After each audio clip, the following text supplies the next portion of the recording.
Et à Jérusalem, nous retrouvons notre correspondant Daniel Haïk ce matin. Bonjour Daniel, Boker Tov, et nous commençons ce journal avec vous par les derniers développements sécuritaires intervenus la nuit dernière en Judée-Samarie. Oui, Boker Tov, Ilana, 2 Palestiniens ont été tués à Jenin dans le cadre d'une opération militaire israélienne. Selon les informations dont on dispose, les 2 tués étaient des officiers, des terroristes officiers dans les unités du djihad islamique au sein de l'organisation palestinienne. On menace d'ores et déjà de représailles et le Hamas a proclamé également une journée de grève générale en guise de solidarité aujourd'hui dans Jenin. Ceci étant, on a appris hier qu'un développement important était intervenu dans l'enquête sur le double attentat de Jérusalem de la semaine dernière.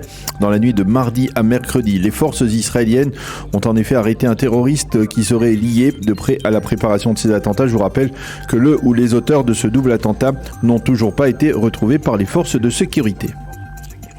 Et un changement majeur d'approche de la part de l'administration Biden à propos des relations avec les Palestiniens.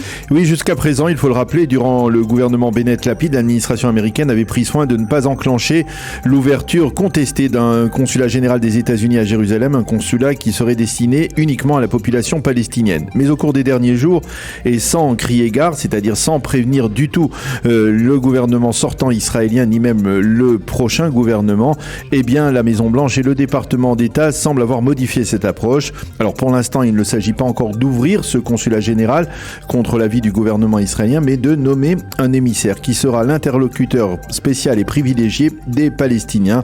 Cet émissaire a été donc nommé. Il s'agit d'Hadi Ammar, qui a occupé jusqu'à présent les fonctions de sous-secrétaire d'État chargé du dossier d'Israël et des Palestiniens, donc dans l'administration Biden. Hadi Ammar a refusé de commenter sa nomination et surtout le timing de cette nomination sans la moindre coordination avec Israël. Il s'est borné à affirmer hier que l'administration Biden souhaitait offrir des droits semblables aux Israéliens et aux Palestiniens. Fin de citation. Et dans le reste de l'actualité, des progrès sont intervenus durant la nuit dans les pourparlers en vue de la formation du prochain gouvernement. Oui, la principale pierre d'achoppement dans les discussions prolongées entre Binyamin Netanyahou et le leader du sionisme religieux Bezalel Smotrich était le dossier de la légalisation des implantations sauvages en Judée et Samarie. Et ce dossier est en passe d'être résolu. Selon l'accord, d'ici 2 mois, les localités dont on parle seront reliées à l'électricité et à l'eau. Et d'ici 1 an, les points de peuplement installés sur des terres domaniales seront légalisés. Mais ces démarches seront conditionnées par une commission dirigée directement par Binyamin Netanyahou.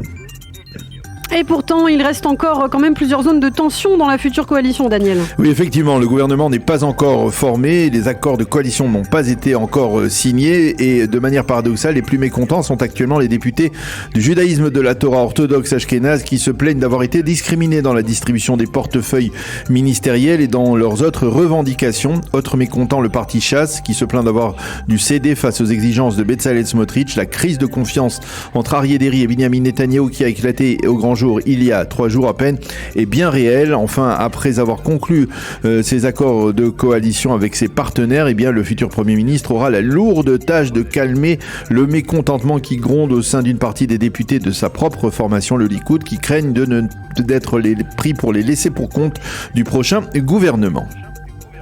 Et puis enfin, pour terminer, Daniel, en perspective de la formation du gouvernement, la présidence du Conseil se prépare à héberger le futur Premier ministre. Oui, il faut d'emblée savoir, Ilana, que la fameuse résidence de la rue Balfour, la résidence du Premier ministre, est encore et toujours en travaux et qu'elle ne pourra pas abriter le couple Netanyahou pour l'instant. La solution trouvée pour l'instant est que les Netanyahou, qui vivent actuellement le plus cœur de leur temps à Césarée, s'installent dans l'appartement qui est en leur possession sur la rue Haza, à quelques centaines de mètres de la rue Balfour, au cœur de Jérusalem.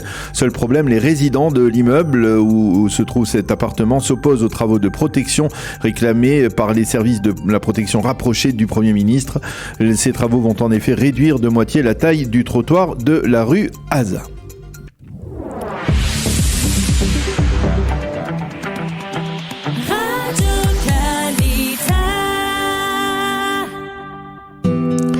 Une page météo pour compléter ce premier journal. Léger réchauffement, mais plus de pluie à l'horizon pour les prochains jours. Il fera aujourd'hui 19 degrés à Jérusalem, 22 à Tel Aviv et 27 degrés à Eilat.